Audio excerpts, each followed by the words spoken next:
Aperture.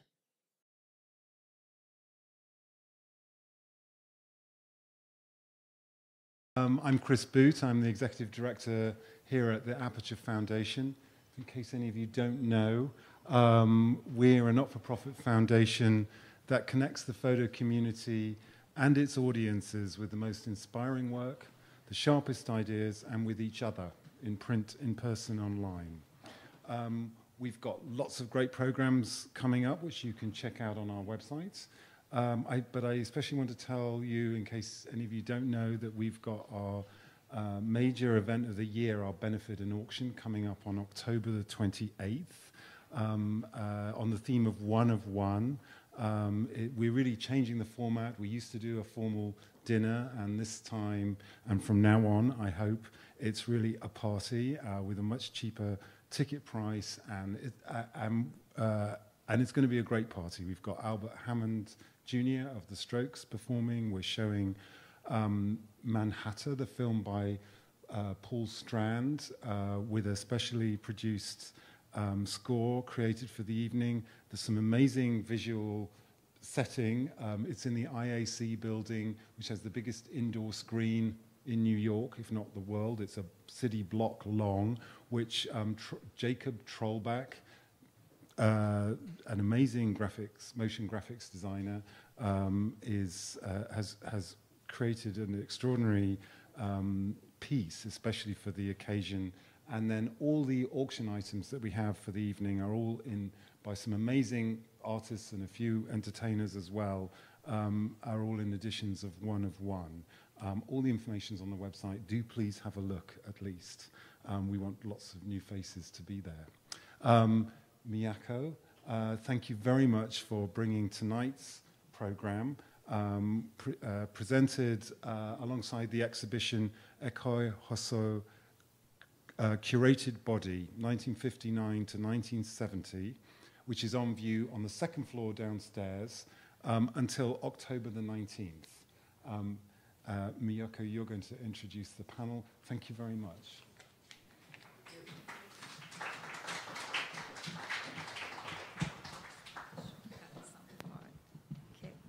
Hi, good evening.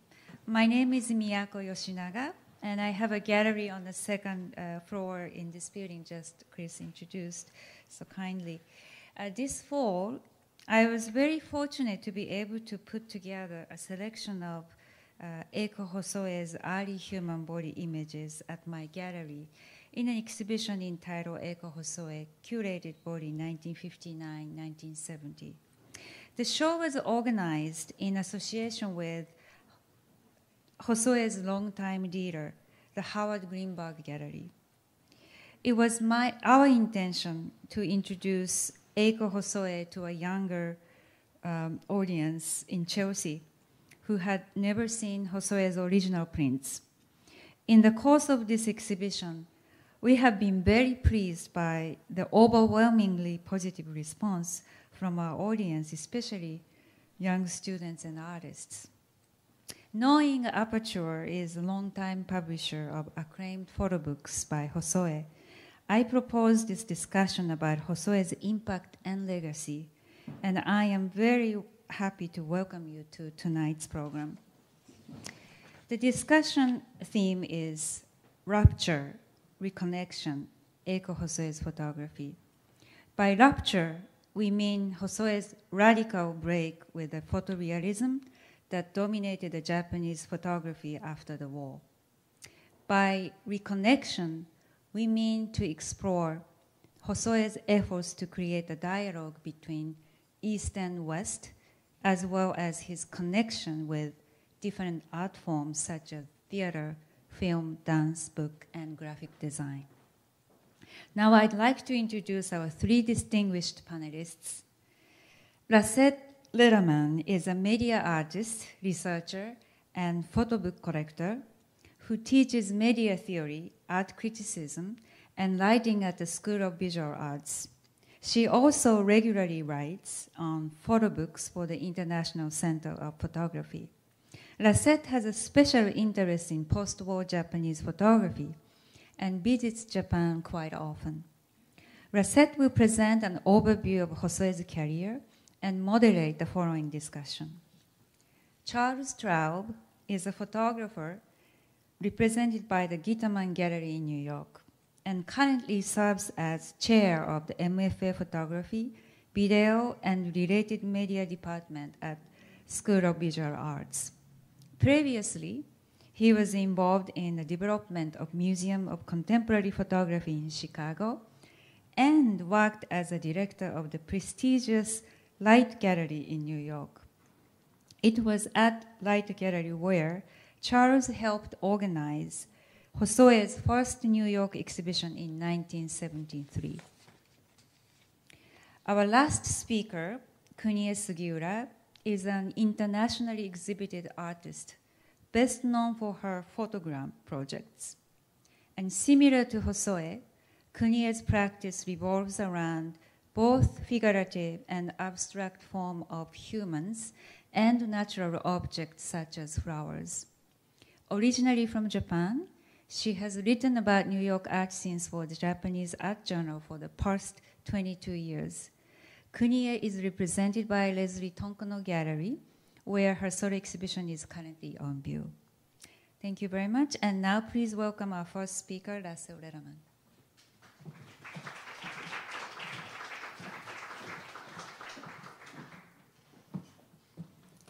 Okay, I have to take off my glasses to read my notes. First, I'm going to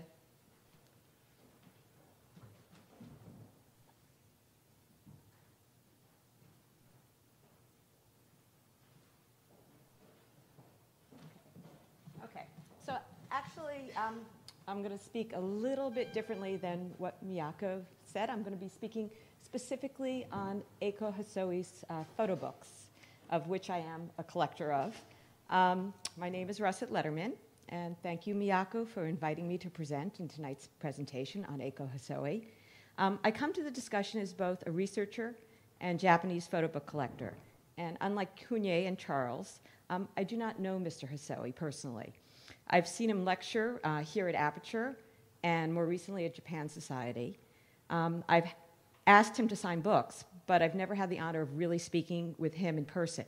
My connection to him is primarily through his incredible photo books that he's published since his very first book, Man and Woman, in 1961. Over the years, my husband and I have spent a great deal of time tracking down Hosoe's early photo books, either online, through auctions, or in cramped bookshops in Tokyo's Jimbocho district. And like many collectors, we start with the object and work backwards, researching the history and connections that inform our new acquisitions. Sometimes one book suggests another, and we then commence a search for it. But more often, it is the discovery of a book in person that sends us online or into the reference volumes in our home library or at the International Center of Photography Library in search of further information. We take great pleasure in the details that inform the books that we own, always asking, how did it come into being?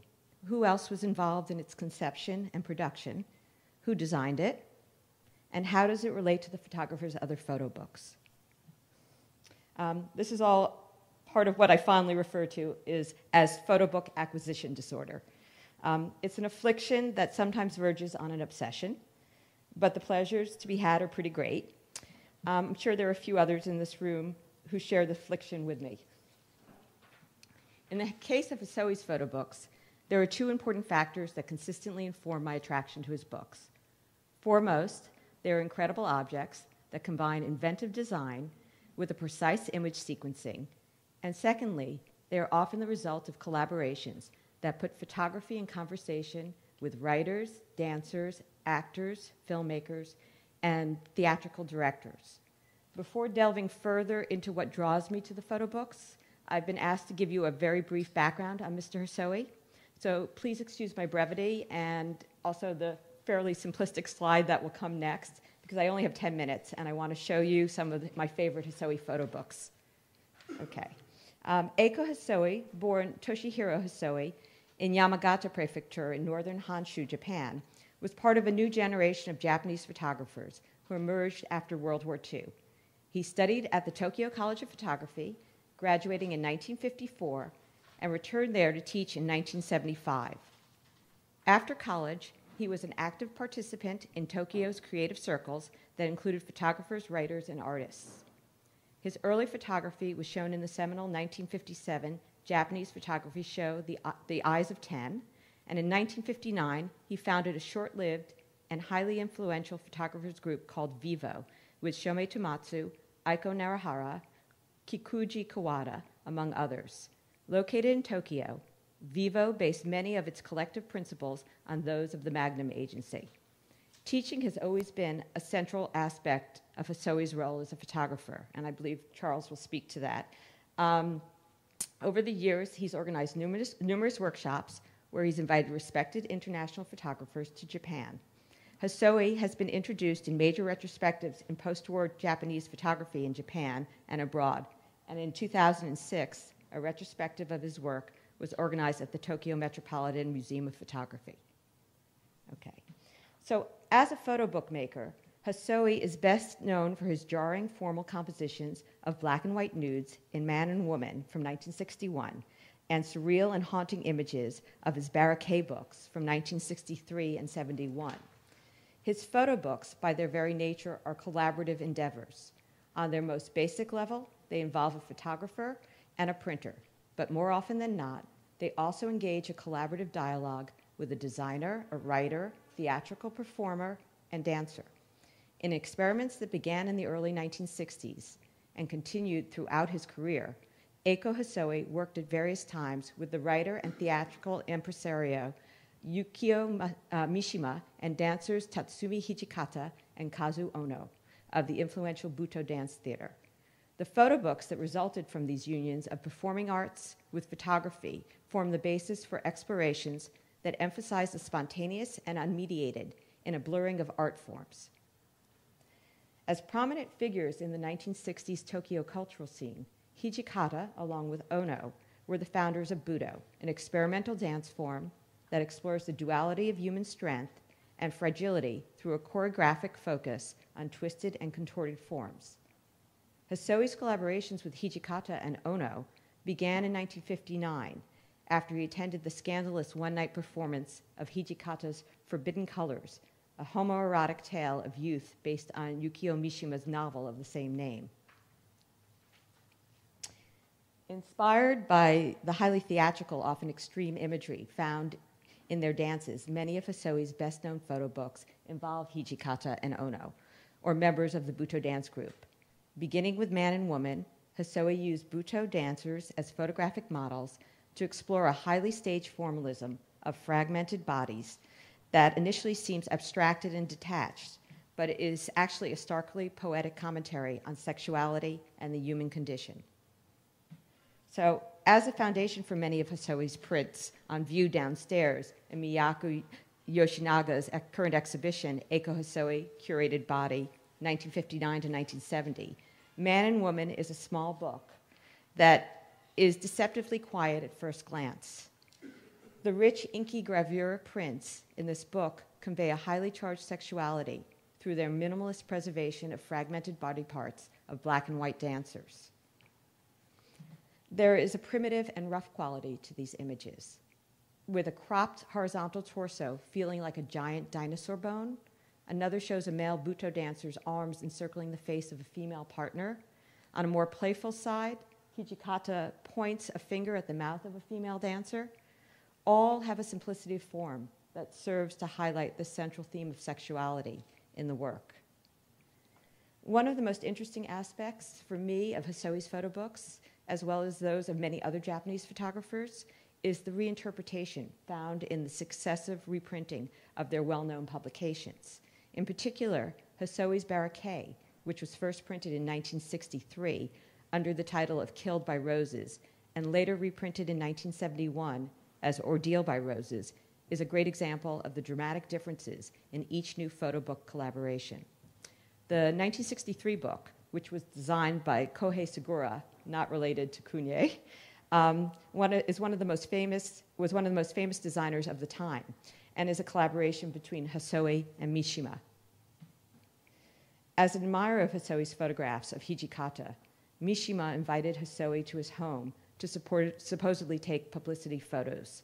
However, the resulting images are far from tame PR images. Rather, they present a Baroque surrealism with shots of Mishima wrapped in a garden hose or bound in rope or costumed to look like a member of the village people. It's an extremely homoerotic sequence of images with Sugiura's designs highlighting both Hosoe and Mishima's theatricality. 8 years later, Hosoe and Mishima collaboratively revisited Barakei, but this time with the help of 1960s, 70s Japanese pop artist-designer Tadanori Yoko. This reinterpretation of Barakei, renamed Ordeal by Roses, is completely different from the 1963 version by Sugiura. As an oversized black velvet-covered book object that comes in a complex fold-out case, this iteration of Barakei has a reworked text by Mishima and a dramatic re-edit of Hosoe's images into 5 sections in concert with montages by Yoko. The entire book was conceived and released as a memorial to Mishima, who had committed ritual seppuku suicide in 1970 in protest to re-signing of the controversial post-war US-Japan Security Treaty. Barakei also has 2 more reprints. A variation on the 1971 Ordeal by Roses was published by Aperture in 1985, and a limited edition replica of the 1963 Sugiura design was released again by Aperture in 2008. Sometimes it's a little bit hard to kind of keep track of all the reprints and reinterpretations. Okay, now I'm going to talk about Kame-Tachi, another Hosoe book that has 4 iterations. As a creative zenith in the union of dance and photography, Kame-Tachi was originally published in 1969 and later reissued with a Tadanori Yoko designed clamshell case by Aperture again in 2005. Other reprints include a Sengensha version in 2005 and another Aperture release in 2009 without gatefolds. There were gatefolds throughout the original version of the book. With its focus on rural Japan, Kame-Tachi presents Hijikata running through the fields of his native northern Tohoku with villagers acting as casting extras. Kame-Tachi's dramatic images are based on the mythical Japanese folktale of a demon-like sickle weasel who haunts the rice paddies of the region, materializing at random intervals to slash villagers and run off with small children. Okay. Having spent several of the war years during his childhood in a northern village where the weasel legend was a cautionary tale known by all, Hosoe revisits the mythological narrative to further emphasize his vision of the expressive and symbolic quality unique to the photographic image. As a multi-tiered collaboration, Kame-Tachi also includes a preface by Shuzo Takiguchi, poetry by Toyo Ishiro Miyoshi, and graphic design by Eikoh Tanaka. Now I'm going to move on to The Butterfly Dream, which is probably a less-known book by Hosoe. Its Buto dance, again, was a regular thematic thread throughout Hosoe's work, and it's once again the focus of The Butterfly Dream, which is a beautiful and extravagant volume published in 2009 to commemorate the 100th birthday of Kazu Ono. Presented in a clamshell case, again designed by Tadanori Yoko, the book collects 46 years of photographs of both a young and old Ono, taken by Hosoe. Many of them first appear in Kazu Ono, an earlier 1997 volume, which documented Ono and the Buto dance form. So I'll show you some of the book outside of the clamshell case and some of the interior images.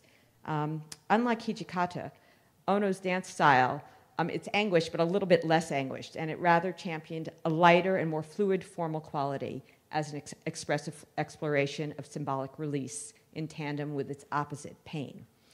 As both a document and an art object, The Butterfly Dream is a wonderful example of a photo book collaboration that thoughtfully constructs a balanced stage for the creative talents of all its partners. And then this is the final book I'm going to talk about, which is a few years prior to The Butterfly Dream. The Howard Greenberg Gallery published a large format, limited edition photo book that features an additional layer of technological collaboration to Hosoe's ongoing multi-decade exploration of Buto dance. In Photographic Theater, Ukiyo-e Projections from 2004, Hosoe merges the traditional with the modern by photographing projections of traditional ukiyo-e prints on the bodies of Buto dancers, and then printing the resulting images on Japanese washi paper. So, this reworking of Hosoe's dance photography theme masterfully employs old and new technologies to pay tribute to the collaborative nature of his theatrical imagery as he continues to expand a dialogue at the intersection of art, dance, and photography, theater, and traditional ink painting. It once again confirms Hosoe as the ultimate collaborator, who is not afraid to embrace the new as he champions the old in a symbolic photographic language that explores a raw sexuality interwoven with questions of human fragility. And here's the final slide I'm going to show you. The Hollywood version of art history often portrays a solitary artist working alone in a studio. Theater, dance, art, and photography keep to their respective arenas. Everything is tidy. However, the reality is quite different, especially in the free-flowing artistic circles of the 1960s and 70s. The blurring of boundaries was the mantra of the day, and Japanese artists were at the forefront of this dialogue. Dancers inspired photographers, photographers inspired dramatists, and dramatists brought it all to the streets in happenings that engaged the public in a larger collaborative and intermedia exchange that is now cited as the foundation for much of the current juncture of performance, art, and photography, and photographers who made photo books that preserved it all for future generations. Thank you.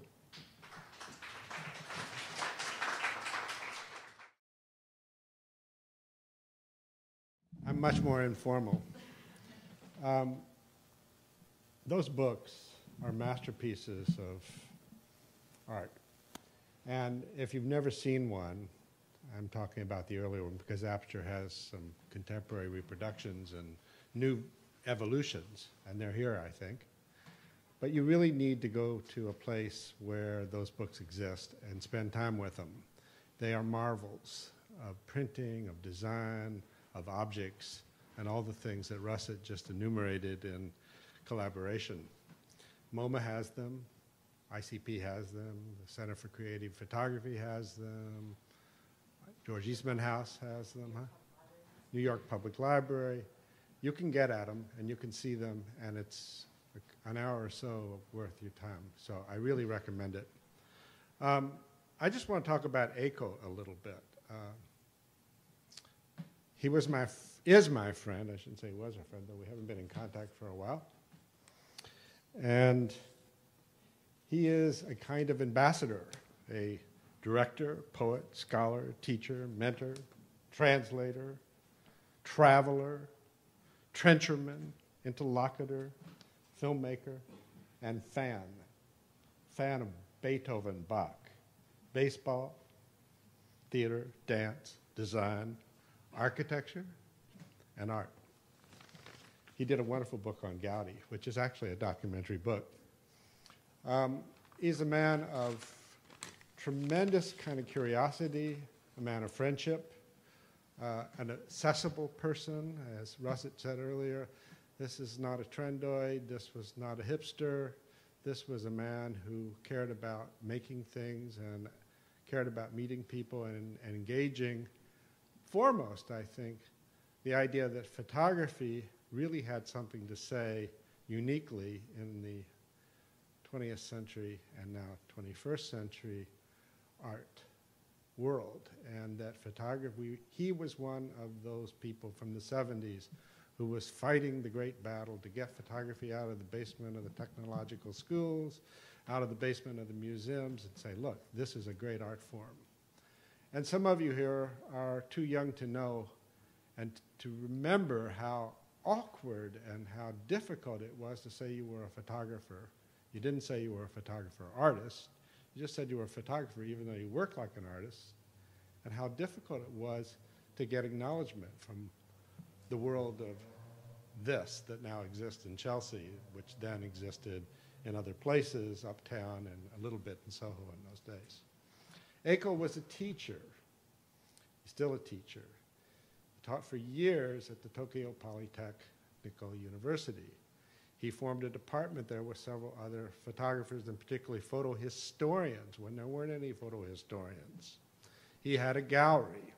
Indeed, I had my first show in Japan at the Shadow Gallery of the university, which he arranged in 1983. I'm going to show you some pictures from it in a bit. I met Eikoh in '73. I had invited him to Chicago to do a lecture, what we call the Contemporary Trends Lecture at Columbia College, where I was the chairperson. And Eikoh would have been about 40. I'd have been all of about 28, 29. And he was already a star. He was somebody that the cognoscenti, what little number of us there were, of our photographic culture, appreciated, knew, had to know more about. And he did workshops, and he did engagements with students. They went all around Hyde Park nude, doing photographs. It was quite a wonderful event. Then they went up to, I think, Spring Green, Wisconsin, up to where Frank Lloyd Wright's Taliesin was, or is, and they did workshops up there. It was a remarkable thing that engaged photo students, the few that there were, in a really hands-on way. Now, I can remember Eikoh moving everywhere. Try this, you know, move this and put this with it, or let them run, you know, don't pose them like that, and blah, blah, blah. I mean, he was all over every activity that was involved. Some years later at SVA, I guess it would have been 10 years ago, he must have spoken to our students 2 or 3 times through the years. He brought Butu dancers to the lecture. And there was no lecture. The room was about like this, a few more students. And they brought a rope about that thick. Were you all there? Yeah, you were there, yeah. It was so much fun. And everybody had to do something with the rope. That was the lecture. And the dancers moved the rope, but then the students started dancing. Everybody was into the movement and the entanglement of this theater of instantaneousness. And the rope was the object. And people photographed, and some got out of the twist of the rope, and others got in it. And, you know, I don't know exactly what the pictures looked like in the end. But it was the experience of getting the actor, the photographer, the director, the dancer all together in the performative way. And I think if you look at Eikoh's pictures, I just put this up from, how does it go? You know, these are just the basic Google images. There's something unique in them that really does make a break in the late 60s, early 70s from other forms of photography that we might have known. Obviously, Weston's Point Lobos was a very important discovery for Eikoh. He says it. Nude form of Westons and other people working, where the nude becomes an object of beauty, an object of form, blah, blah, blah. All of that exists in these, but something else happens. There's a narrative in every picture, and also every picture relates in a sequence. And that sequence is dramatic, and at the same time, never saccharine, never melodramatic.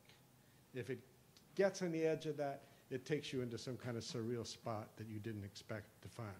And that's why I think the books keep getting resequenced, and every time and remade. Every time you go to a new volume, like Ordeal by Roses, you experience the whole relationship again.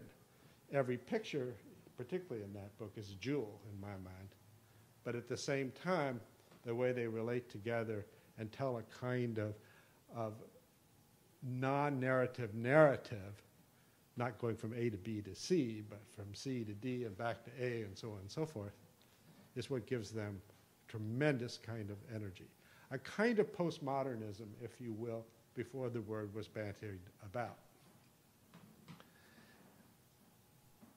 And when you meet Eikoh, you're shocked that this really quite ordinary middle-class looking man produced this incredible, sensitive, and performative volume and body of work. And the amount of work that he produced as a young man. He came to New York. He loved New York. He loved this country. He loved the photo scene here. Heineken and Ansel and Aaron Siskin and Harry Callahan. And he loved all of these workshops from Ralph Gibson. And then he went to Arles, where he was a star as well. This is all mid-70s to late 70s. And Light Gallery. I did not do the first show, by the way, in 73. I did the workshop in Columbia College in 73.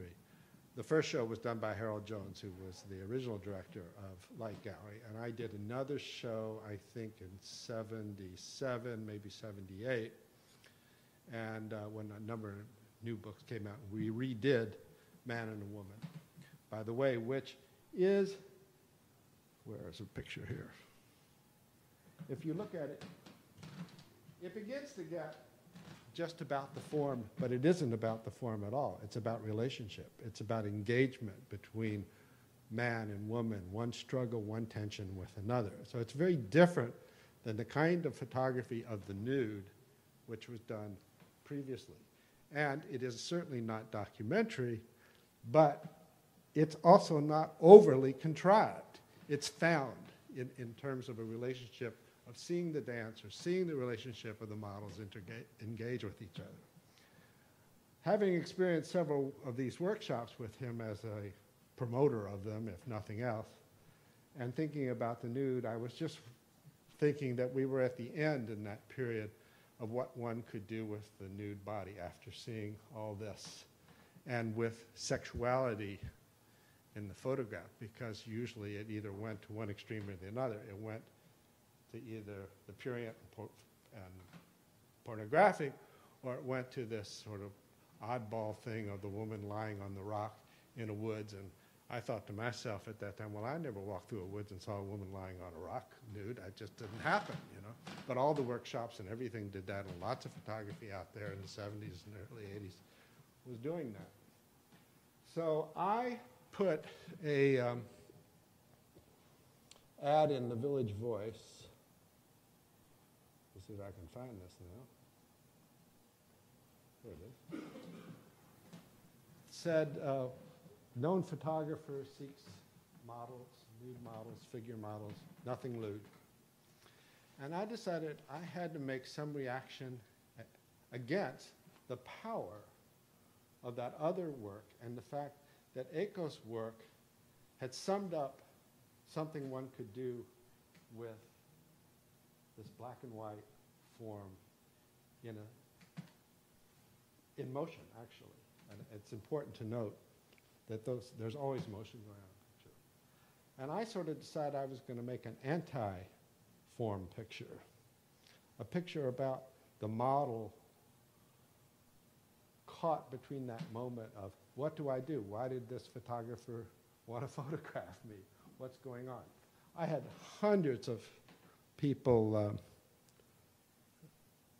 Wait a minute, how does this go forward? Here, I guess I do it this way. Huh?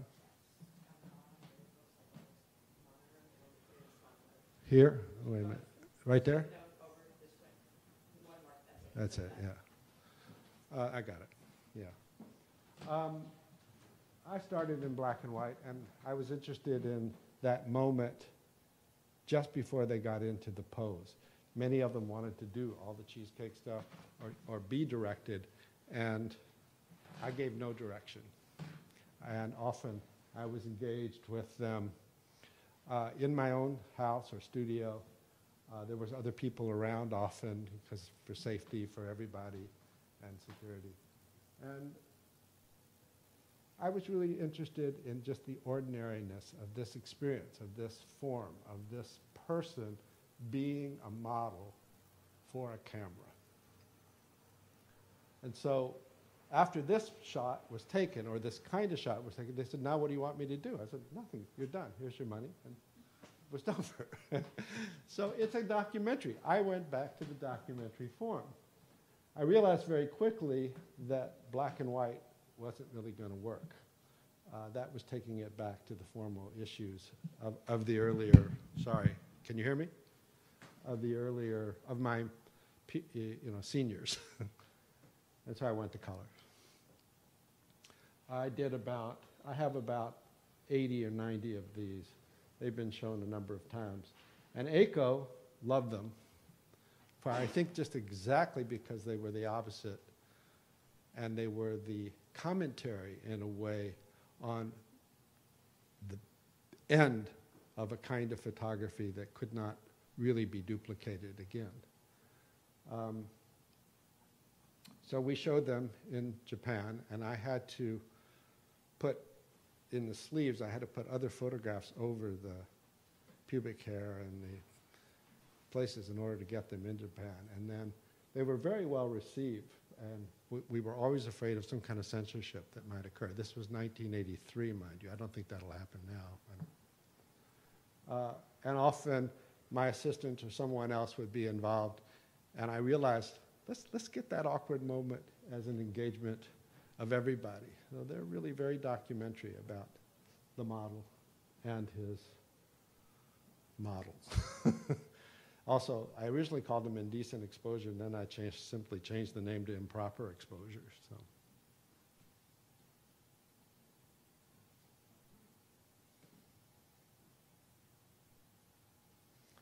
Some people really want to pose, some don't.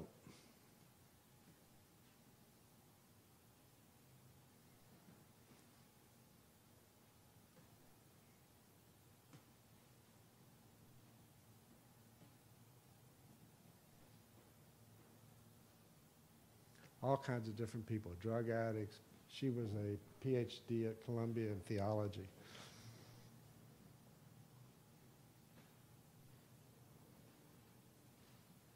Ordinary people, beautiful people, real people. Almost done. Okay, thank you.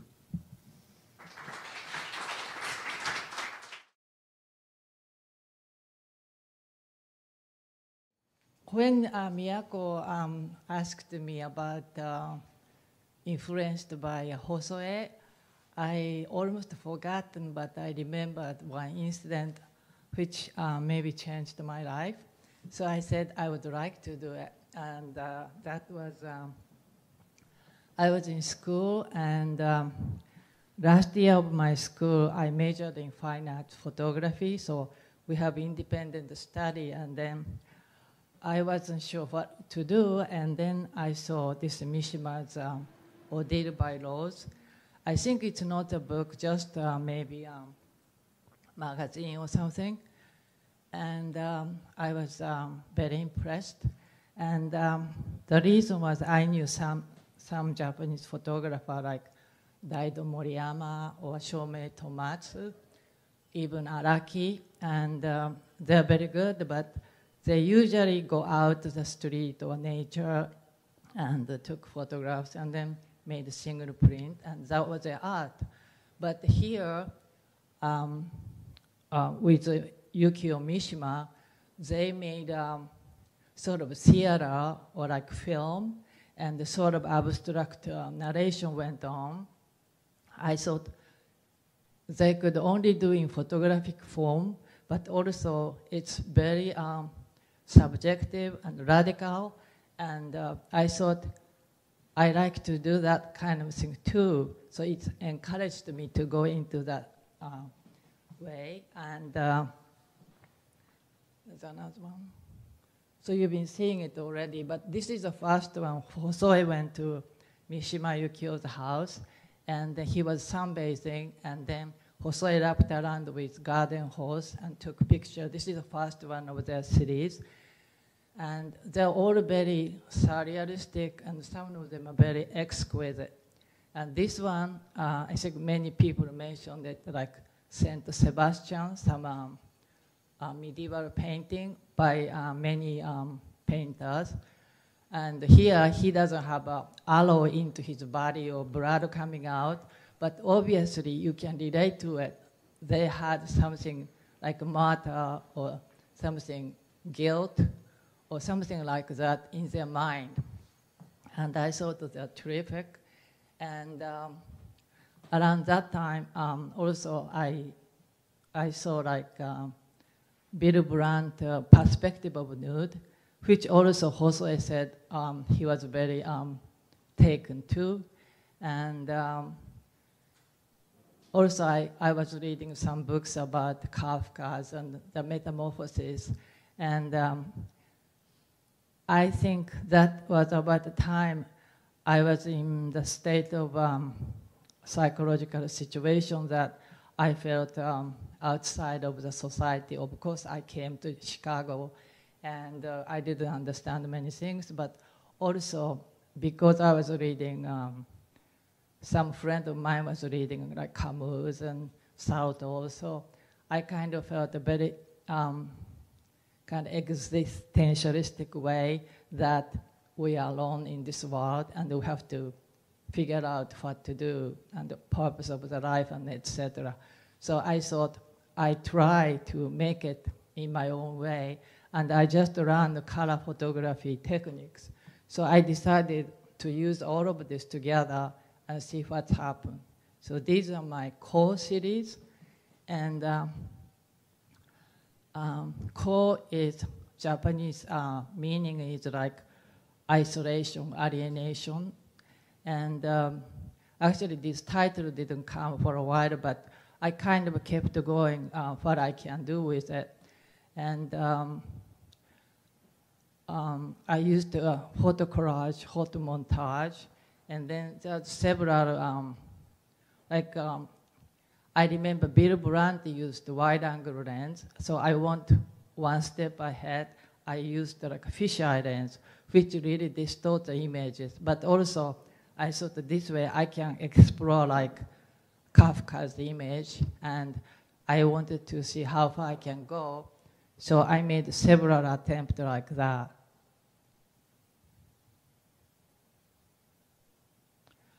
School provided me one figure model, and we did something in the school, and some other time I went to her place, and I explored how far I can go, and also because of this color printing, I can do the color solarization, which I was interested in because the man did it, but he never did in color, so I thought it's worth try to do it. And like here, this is like 4 images involved, so it's like photo montage, like 3 men's, and then women's torso, 2 of them, and it's partially solarized. And also I cannot take them outside of house, so I shot some of the like images inside, and outside the images I shot in black and white. I put them together. So this is also many wide-angle lens, fisheye lens backside of the person, and then I put another like pipe, a lot of pipes image, and then I kind of thought like this is something like it's human, but also like fish egg or something like spider egg, or something like that together. So this is another images. That is when I got very influenced by Hosoe's work, but then that was one point in my life in Chicago, and after I moved to New York, I didn't have access to color printing, so I changed. So these are my work later on in New York, and I was always interested in like photography can be a very realistic, but also very abstract, and just moving around like from very close up and then blow up very images, very large size. I can make it sort of like abstract images. And like this couple of pieces, it happened to be a friend of mine was waiting her boyfriend, and then they didn't see each other a long time, so they want to make love, and then they asked me to take photographs. I did it, but also I didn't want to do the regular side because blowing up on the canvas, and I thought I can probably feel something more love or nature of love or something. So I did that. And these are my work in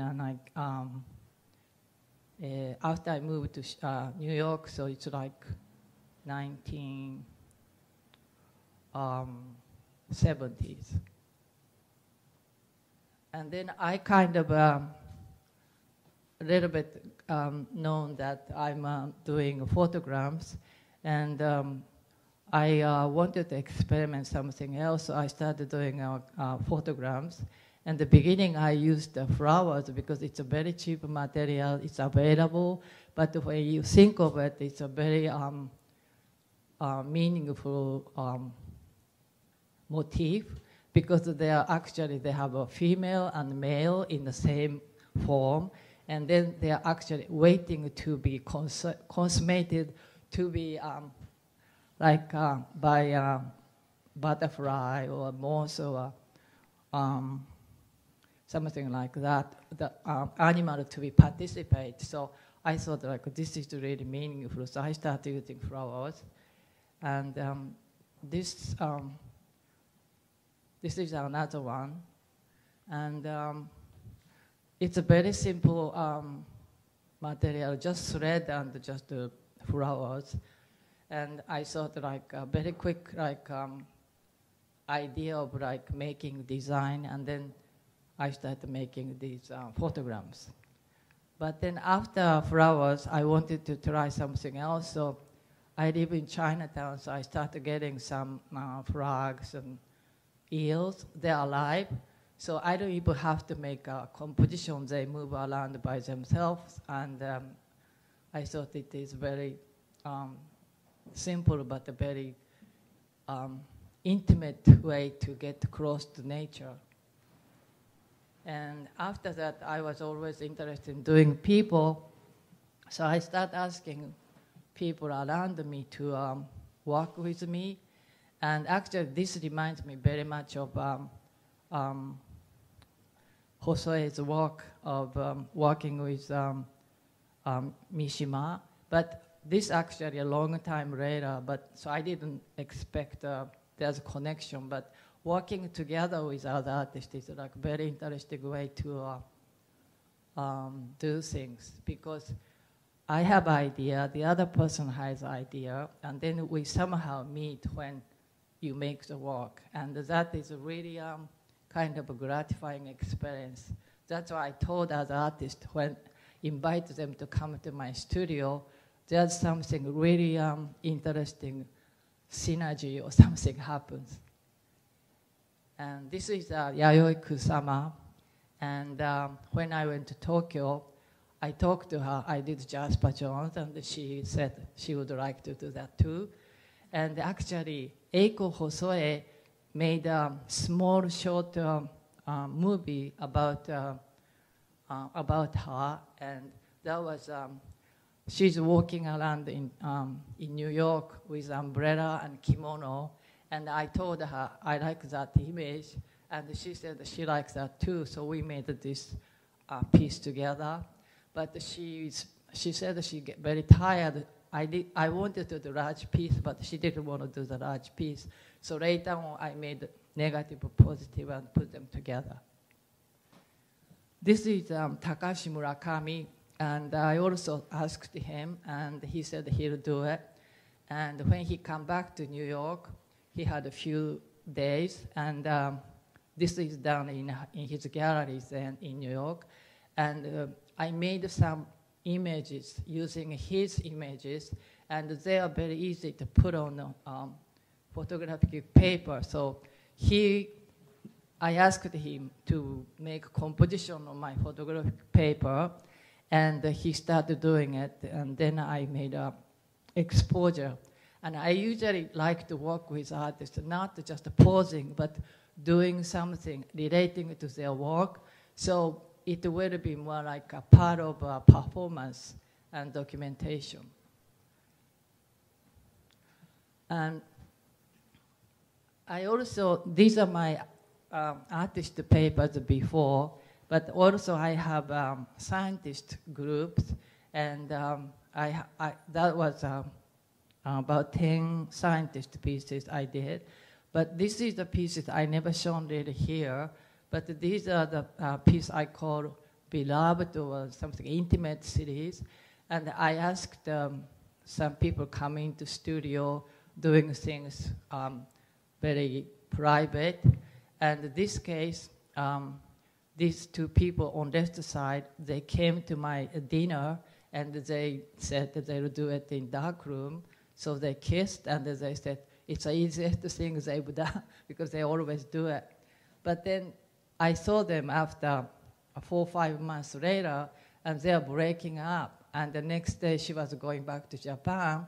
So I asked them to come back again, and they did it a couple of times. So this is a kiss and the last kiss.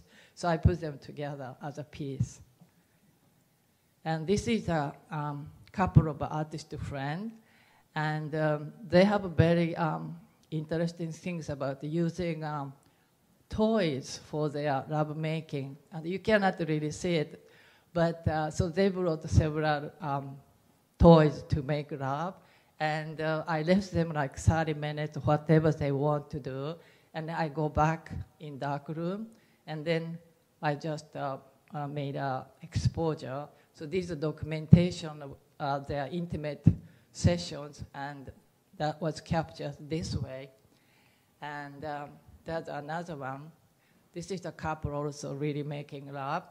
And they like to eat and listen to music or something. So I left them a long time, and I went back and I exposed these people.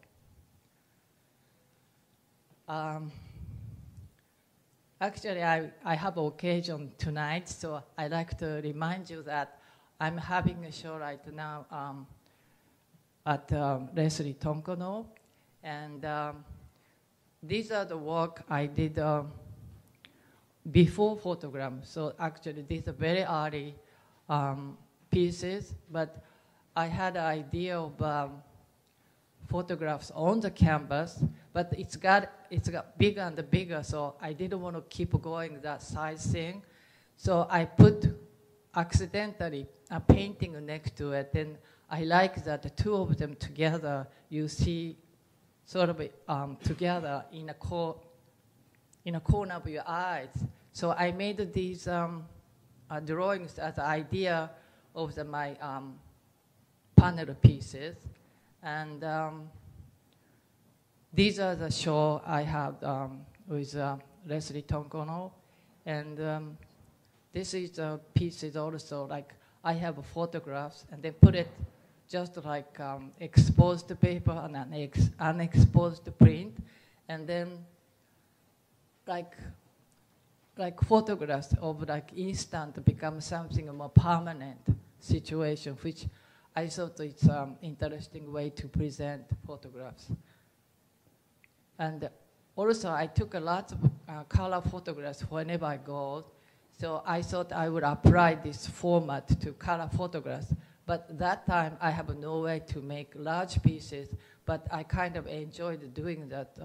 So this is a kind of very casually done, which I think some people find it seems like interesting state of mind, because I was not trying to make something heroic and something very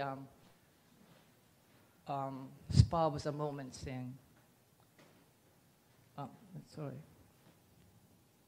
How do you go backwards? Huh?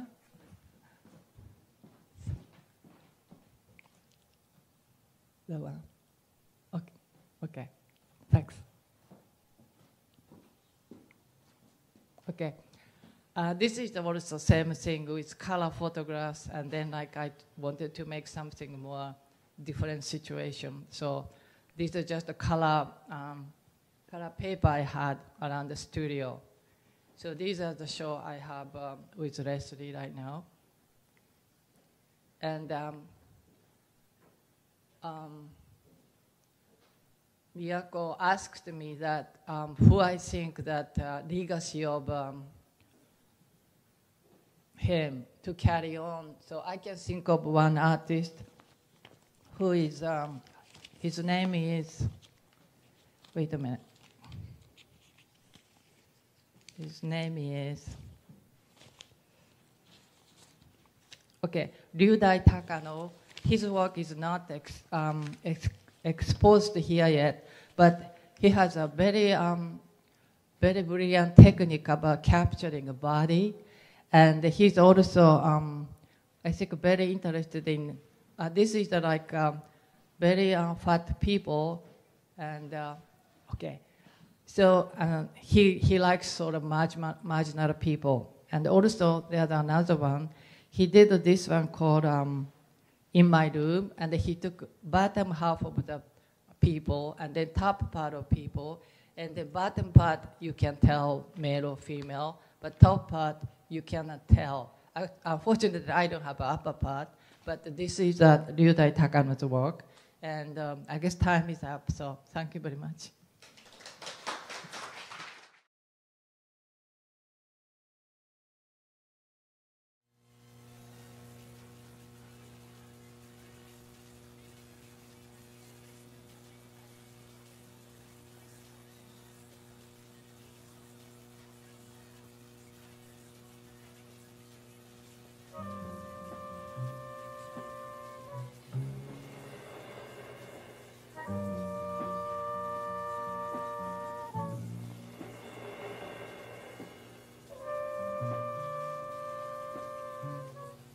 夜の地の黒い皿は壊れる。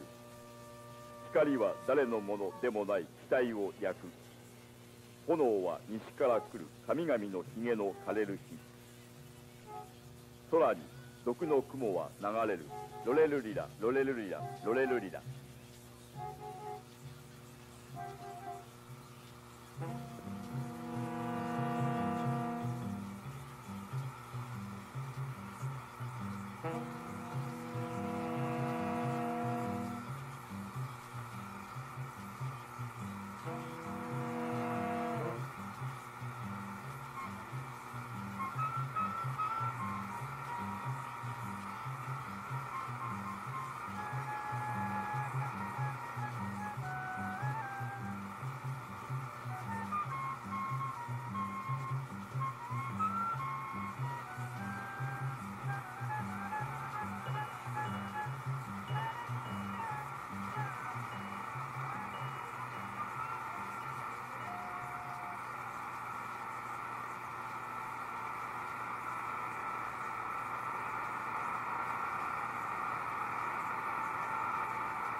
Hi. I guess I wanted to open it up to questions in the audience that anyone might have before we go on to a few questions that I have for my co-panelists. Are there any questions that anyone would like to ask at this moment? Okay, I see. Very simple question. Which year was this? Thank you. Which year was this film made, the one we just saw? Miyako actually was in charge of, I'm sorry, can you tell us? Yeah. Yeah. You know what, I'm going to pass because she can give you the details. It's a much longer film. Sorry, I thought it was I can talk a little bit before the screening, but this film was made in 1960. Actually, only a few months later, when he completed a man-woman series, The Fragmented Body. Hosoe wrote the script and helped photograph and edit the film. And then the film, the dance and ritualistic performance was done by Tatsumi Hijikata. We talk about a lot tonight. He's the founder of the Buto dancer.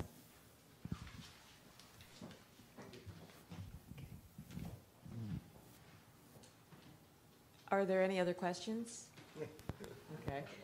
If not, I think they'll come up. Okay, I'm gonna kind of, since both Kunié and Charles know Eikoh quite well, and I'm gonna actually ask them, because Hosoe is one of 15 photographers that was in a show that MoMA had done in 1973 that was called New Japanese Photography. And it was actually an exhibition that was curated by John Sarkowski and Shoji Yamagishi. And in that show was Daido Moriyama as well as Shomei Tomatsu.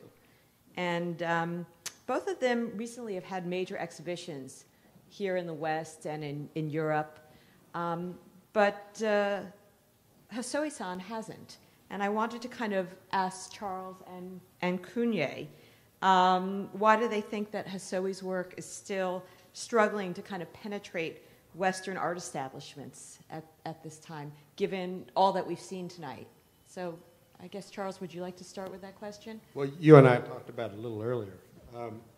First of all, I think you have to realize, and those who, some of you may, that Eikoh was very well known in this country, at least in the photo culture that was reasonably well established through the 70s, not the culture that we know today, but one which was interlocked and was, as I said earlier, fighting the battle to make photography a major art form and recognize it. So Eikoh had shows. He had been in that show at MoMA, but more importantly, he was represented by Light Gallery, which was the gallery of the world at that time. And he also, I think, by Witkin as well, earlier. He had books that were circulated. You have to know that when the people who were interested in photography devoured everything that was out there that we could find. Even though we weren't a great number of people by today's standards, we went to Japanese bookstores and we got, what's the Japanese camera magazine? Minucci. We bought all this, and we just devoured anything we could get our hands on. I remember seeing Eikoh's books, along with a book by William Klein, who equally was lost to this culture that we now have for many years at a bookstore in Chicago owned by Tokyo Rose. Everybody knows who Tokyo Rose was. Did you know that bookstore and store up on? Not really. Yeah. Not really. Yeah. But she had a Japanese bookstore and tchotchke store up on Belmont in Chicago. It was a wonderful store. And Klein's book on Tokyo was there. And that was, I think, my first exposure to Klein. This was about 69 or 70. What happened is, I think, that the photo culture evolved. A lot of the 70s, a lot of these people were forgotten and are still forgotten by a gallery world and a curatorial world that are simply ignorant. They haven't done their homework. All of it's been done. All of it was out there. I brought Klein and Hosoe to Howard Greenberg's gallery, introduced them. They weren't knowing names that even then that were known in the bigger art world. And these were two giants of creative art making throughout the world. So I think part of it is ignorance on curators and galleries' part to always grab onto the newest whatever it is. I think part of it is that Sharkowski and MoMA took a different direction to a more documentary, more objective view. Sharkowski had no interest whatsoever in the theatrical that really, and in the confrontational, that either of those two photographers were involved in. So there's a certain part of the photo culture that ignored it as well. That's all I can tell you. Yeah, recently I was in Los Angeles and I went to Getty Museum and they had two Japanese photographers show. And one was Hamaya Hiroshi, who is a very good documentary photographer.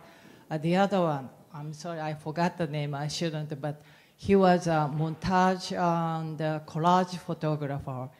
And actually when I look at them, even Hamaya's work, because it's a long time ago, instead of documentary, to me it looks like really fictionalized or something very surrealistic in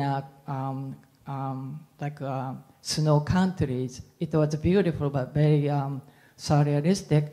And the other guy's work is cut out and photo montage and collage and things. But also he was using some women's image, which is a fashionable image at the time. So when you look at them now, it doesn't matter it's a documentary or a photo collage.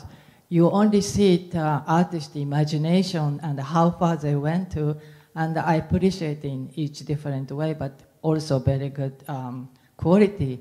So I think now I think we're getting ready to somebody like Hosoe, who's a very different kind of a photographer, which I even didn't know when I saw first time.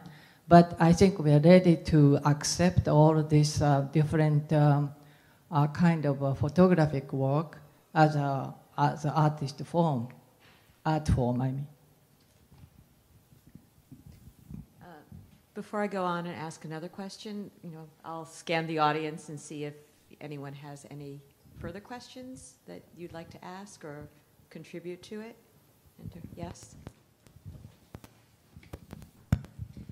This is just to comment on the issue of sort of exposure in the West in terms of Hosoe's works. As a sort of young academic, I can tell you some encouraging news, at least, that Hosoe, along with Tomatsu in particular and Moriyama, are seeing a lot of exposure and sort of new academic work that's coming out of the realm of scholarship, at least. And there does seem to be, I think, Sugiura-san mentioned the show at the Getty. There seems to be a new resurgence in interest in Japanese photography, but particularly this time period of Vivo and then the Provoke period as well. So I do think that even though Hosoe might have been a little bit sidelined, perhaps in favor of Tomatsu and Moriyama, there is encouraging news. I think that there's going to be more and more exposure of his work here. I think we mentioned this earlier. This is a supposition on my part. I think because Eikoh was so well known here, at least in the certain coterie of galleries and people, what few there were, there was some also kind of abandonment of him in the Japanese world for a more gritty, different kind of photograph that, when the curators and when the people started bringing Japanese photography back into our consciousness, they sort of ignored it because they thought, okay, Eiko's already known here, even though when that was another generation ago. You may not agree, but I think that there was some jealousy there. I guess also for Kunié and for Charles, as fellow artists and photographers, what do you think distinguishes Hosoe from some of the other photographers who you admire? Yeah, definitely because he's very subjective. He has a vision. He set up the situation, which is very different from most of other Japanese artists. And I think he's a very strong kind of symbolism. Or he has a very strong style going, and I think particularly this collaboration with other artists, dancers, and Mishima Yukio, I think he went much further than most of the photographers, because there's a kind of fusion of energy between two artists, and which is very unusual for most of photographic work I've seen it, and even then or even now.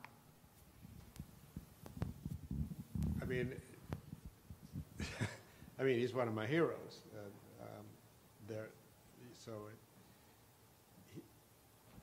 What she just said is true. There's a theatricality that isn't maudlin.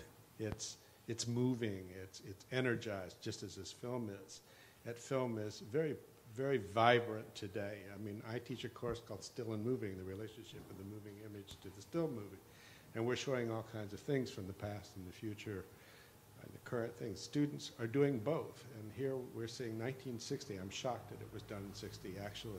You know, cutting edge, experimenting, trying something new.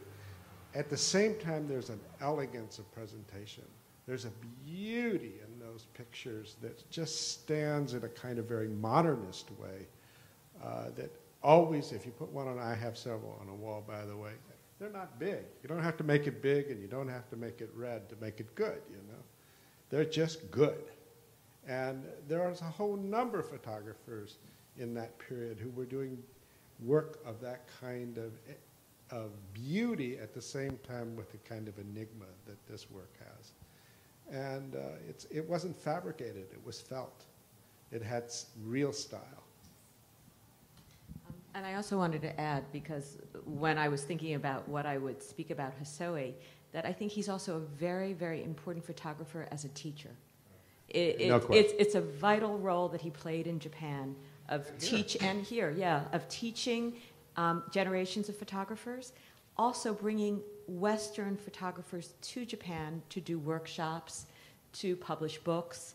He was instrumental in Ed van der Elsken's Sweet Life being published in Japanese. In fact, they used it, they financed it at the college where he was teaching, and they used it to teach their students, and that's how they were able to publish it. So I think that, you know, he is very admirable on that level of a teacher who's training and has trained a generation of photographers in Japan as well. I'll continue with another question if I don't see any hands in the audience. Hosoe's abstracted body studies in his Embrace series, which none of us actually spoke about this evening, which is also downstairs on view at Miyako's gallery. So I suggest, if you haven't seen the show down there, you should go down and take a look at it. But a number of people have kind of compared them to the nudes of Western photographers such as Edward Western and Bill Brandt, who have both influenced Hosoe. But there's a strong connection to Mapplethorpe. It's highly erotic and aestheticized nudes of the 1980s as well. And I'm just wondering, do either of you think that Mapplethorpe may have known of Hosoe's work? Absolutely. And Hosoe's Hosoe's solo show at Light Gallery in New York in 1973, which included some of the prints from Embrace series and was reviewed in the New York Times and the New Yorker at the time. So if you can, I guess you should start because of the light connection. So. There's no question. I mean, whatever valuation you want to make of an appreciation of Mapplethorpe, which is quite different in many ways. He certainly knew Hosoe. After all, Sam Wagstaff was a collector. Sam Wagstaff and Mapplethorpe were in Light Gallery, you know, all the time, and there's no way that he did not know it. Additionally, the difference in that work from the predecessors of, say, Weston or Brandt is that there's a narrative in them. There's a story there. They can stand alone, but they stand stronger and synergistically as a body of work. Not that Brandt's nudes or Weston's nudes don't stand together too, but there is a kind of cinematographic narrative going on in those pictures, which make them very different. I think so too, because I think usually artists are very consciously, subconsciously very keen about other artists' work, and from my own experience too. But I'm quite sure like Maple Soap knew about Hosoe's work, certainly probably this Ordeal by Roses, and I have no question about it. Thank you. Yeah, I think we're unanimous. Also, some say that Hosoe's work doesn't deal with social and political issues, but this is really not accurate. He's voiced strong concerns about nuclear, environmental, and humanitarian issues. So how do you see this in relationship to his lifelong connection to the human body as one of his primary subjects?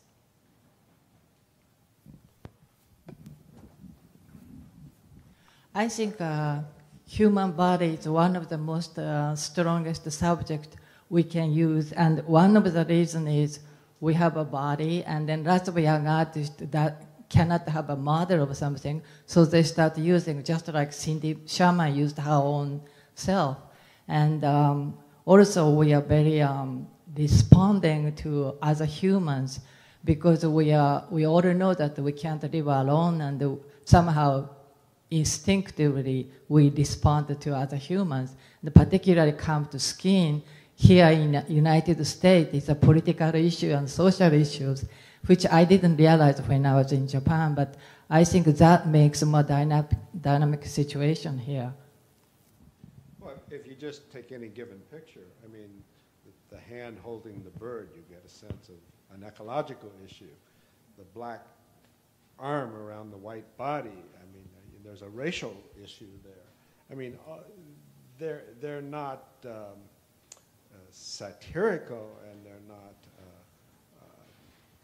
didactic in their politic, but the politic is all over them of being a human, of being humanism, that is the very act of love that he's appreciating.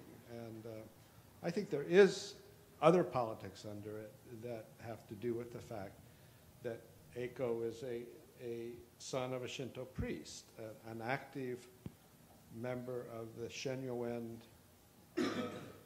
Buddhist sect, which he actually took me to several ceremonies and wanted me to start getting into it, but I couldn't follow it. And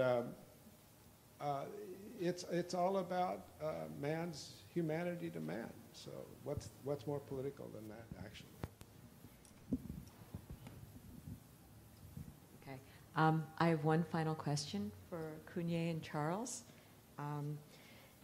There was a recent New Yorker photo booth post at the end of August in which Hosoe was interviewed, and he said he hasn't yet achieved all his goals and continually seeks to challenge himself as a photographer, an artist.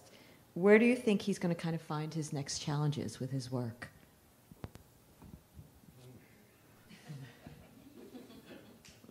Well, if I knew, I'd do it. No, I think... Anyone want to take a stab at that? I have no idea, but I think artists are always looking for, like, constantly, all the time, and I'm quite sure he'll do too. But I think sometimes comes when you're really looking for, and sometimes comes sort of like hidden, sort of like surprise to even to him, I think. I think one thing that I read it in the Aperture Kamatachi book, I forget who did the essay, is sort of Eiko's insistence on perfection. You can see it in design, in layout, in all the things that have made these bodies of work connected and fulfilled. But there's also, I think, a challenge in him always to do something new, not to repeat something that someone else has done, or even if it comes close, I think to try to get away from it as fast as possible. And that becomes harder as you get older, and also harder in a world in which so much is being done with the camera every minute and every minute. So it may be something technologically he does. I don't know.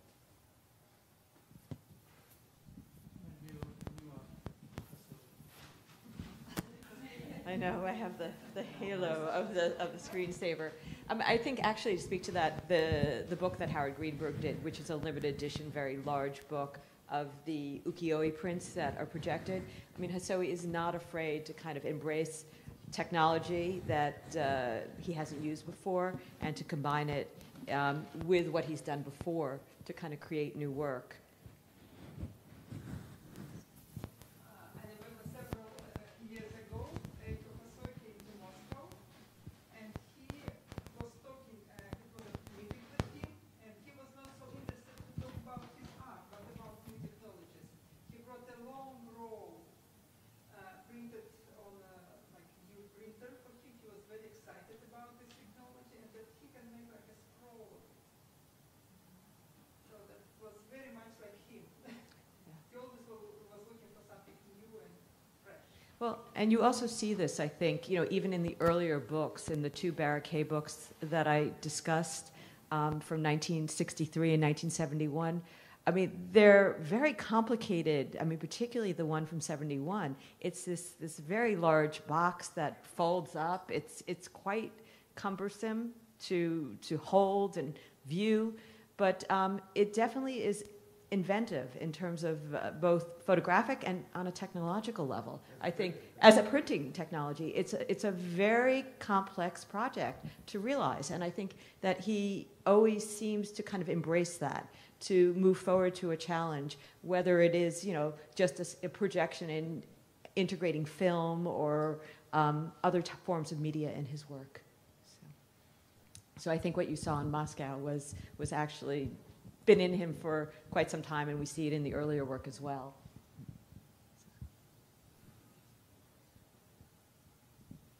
Any other questions? Or if there aren't, what I'd like to do is turn it over to Miyako, who's organized this panel and kindly invited all of us here, all three of us, and organized the film, and let her maybe say a few words to close out the presentation.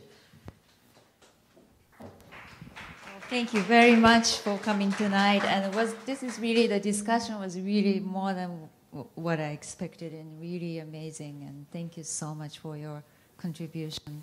And if you have any question to each panelist, they can maybe stay here a couple minutes. And also, please go to Kunié's show until when? October? October 26th. I love many images that you showed tonight. And also Hosoe's 60s prints, vintage prints, is showing at my gallery until October 19. And those are the really rare prints from the Men and Woman series and Embrace series. So these are all human bodies, so lots of butts, lots of bottoms. Anyway, thank you very much. I hope you enjoyed that.